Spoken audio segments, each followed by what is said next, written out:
Hey everyone, welcome to today's video. Today I wanted to speak on the state of the game that we just had, where Frederick Thailander was able to discuss recalibration, some things about the new gear set changes, and also some of the things they call skill tiers. But most importantly, I also wanted to go ahead and see if I could close this video with something that I'm sensing that's based on the community's perception of all of this. Now, skills are going to work a specific way. Gear and recalibration are going to work a specific way. Check the videos in the link below and below because I already clipped them. I put them on the channel here. I think I put the one for recalibration. The one for skills should be in a playlist, but I'm not going to publish it. But I will leave a link for you to be able to see it because I think if I go ahead and publish more than a specific number of videos a day, the algorithm really knocks some of those videos down. So why do that if there are other important videos that I feel like I want to put out? So you should have a link for those.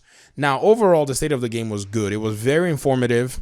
We have a sense of what direction we're going. We've seen a whole bunch of changes in the game. And, you know, sometimes they come out and they look like they're good changes. Sometimes they come out and people don't know what to make of them, which is the community perception side. And I think that's one of the important parts because, yes, I had said in most of my other videos talking about state of the game, talking about how it's presented, I've actually mentioned that it makes sense for them to come out, bring a PowerPoint, show pictures, show points, show things that are relevant to the community, and answer questions from there. Instead of talking about a lot of mundane things, it doesn't help anybody. And lately, in the last two State of the Games, Thunder guy, has brought some really good information. This time they had one of the other designers, and he was also there. And they were talking about this stuff. Recalibration information sounds great. Sounds like it'll be a good quality of life improvement. And these are some of the things that we like to see in a division where the game makes things convenient for you as a player who's invested time and hours into the game. And you can now use things that you've farmed and things you've achieved and merited. So imagine if you're looking for maybe like an item with a specific, role and you've already gotten it and you've, put that stat in your recalibration because that's what you're going to be able to do. You're going to be able to take a stat and throw it in your recalibration wall and use that stat over and over again, which is pretty cool.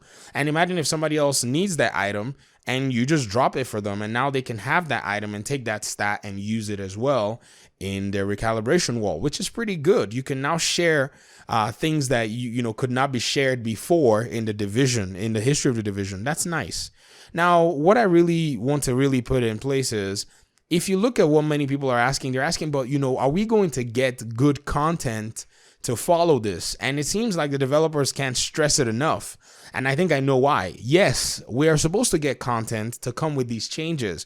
This has been said. If not, I don't think I will rally around these batch of changes at all. But because this is supposed to come with the content after episode 3, I think I can get behind it. If you put these changes in place for episode 3, it will make episode 3 quite annoying. A lot of people already have their builds. A lot of people already have things in place.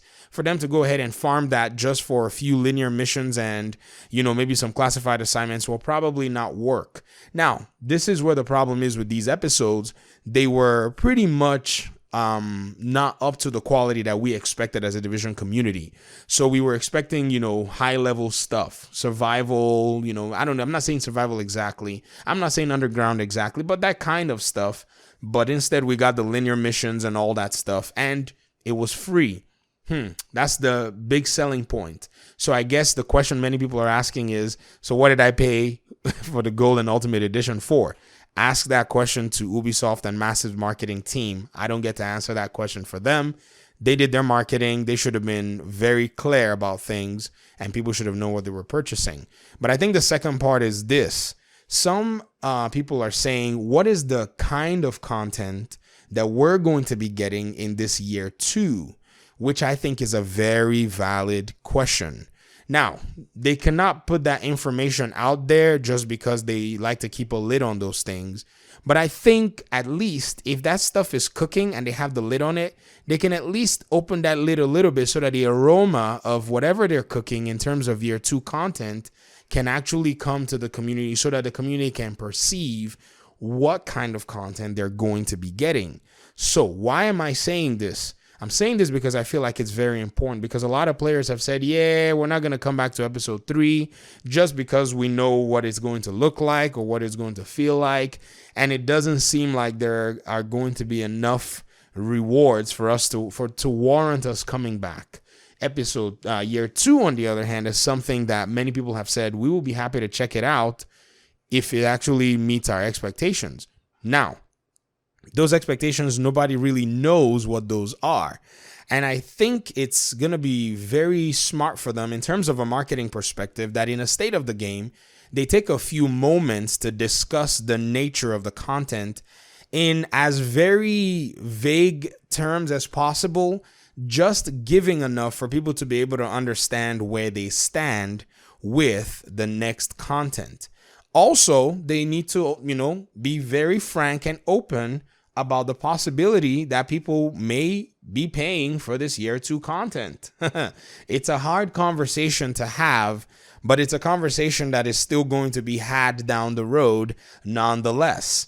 Now, it sounds like, it's too early, wounds are still raw, but I think in the spirit of opening the floodgates of conversation, I think that question needs to at least be addressed and be done in a very tactful way.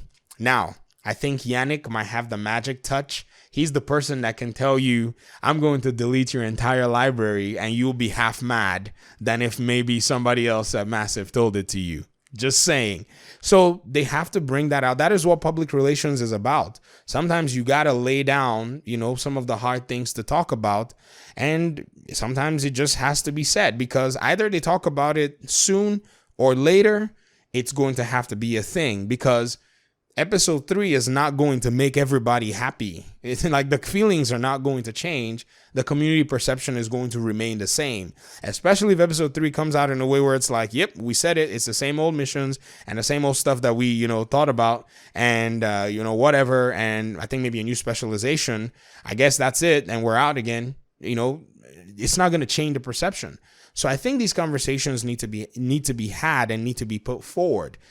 They could talk about maybe a raid coming soon to this episode 2, okay, or it's episode 2. So this year 2, they could talk about what kinds of activities, missions we may be seeing, what kind of possibly new enemy types that we may be seeing in this year 2 content. If they could just say, well, expect to see new enemy types. Sometimes they can say some things. Frederick can say things in one word. He can just put out like a bunch of information in one-liners. He said it before. The movement thing you heard of him on this state of the game, it's something he mentioned in the summer very lightly. Like everybody missed it, but somehow I caught it, and some people caught it, and we've talked about it in the past in some of my old videos. So I think we're heading in a good direction.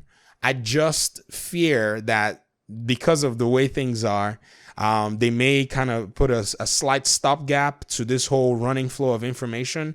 But I think that they have nothing to lose right now. It's just the truth. We've seen the trend. Ubisoft seems to want to take a direction where, they want to bring good games to their communities. Now, we don't know what's going to happen, if it's going to make drastic changes or if things are going to go back to the way they were. But at this point, I feel like these conversations need to be had. And so the skill tiers look good. The gear stuff looks good. The recalibration looks great. The fact that there's going to be a power level cap also makes it worthwhile, because you're going to be farming anyways. For those of you, and those of you who play the game, you're going to want to level cap all your gear and make it the most powerful. Stop fronting. That's what you're going to want to do. So yes, we're going to be doing that. But the only thing many people have said is the content that comes with it. And I feel like Massive needs to assure their community that the content that's going to be coming with this is going to be solid content. Whatever the heck that means, I don't know. And since year 2 has got no confirmation in terms of what will be in it, I think it's, especially the date that it will be released, I think it's time for them to start taking some risks and putting out some information out there and seeing how the community responds to that information. It's a way to test. They can, put on a stream and say, hey, we're looking at bringing this raid. The raid is going to have this. And people say, is the raid going to have matchmaking or not? Say, it's not going to. And then people say, oh, this is how we feel about this. And then they can go back to the drawing board and make adjustments before final release. I think that way they can actually secretly and openly, in a very, very covert way, secretly test their content before they actually bring it to the community. I think this is what the direction of the game needs to look like. And this is just my opinion. I feel like the developers are going to benefit from the feedback and the information. If the community, spits venom or whatever it is, if they mention something about the nature of the content, they'll be able to read that. They'll be able to see, okay, this might not work if maybe we add this, or if maybe we take this out, or if maybe we make these tweaks before we start talking about year 2, which I think will probably be in another few months after episode 3 is released. I mean, we're looking at maybe even, if I want to be really nice, I'm talking maybe April, May. April, May for year 2 to start being talked about. So we're going to be in a really strange place for a few months, knowing that good stuff is coming, but maybe knowing exactly what not knowing exactly what we're going to be getting, but having a sense as to what we're getting. And I think having a sense to what we're going to be getting is most likely going to improve the overall feeling of the community. This is not saying people are going to jump back and play immediately. No, this is just saying people are going to be much more willing to even look at year 2 down the road. Anyways, that's pretty much my little spiel for this. Thank you very much for your time and audience. I appreciate you guys' time and audience, and I'll see you in my next video. Peace.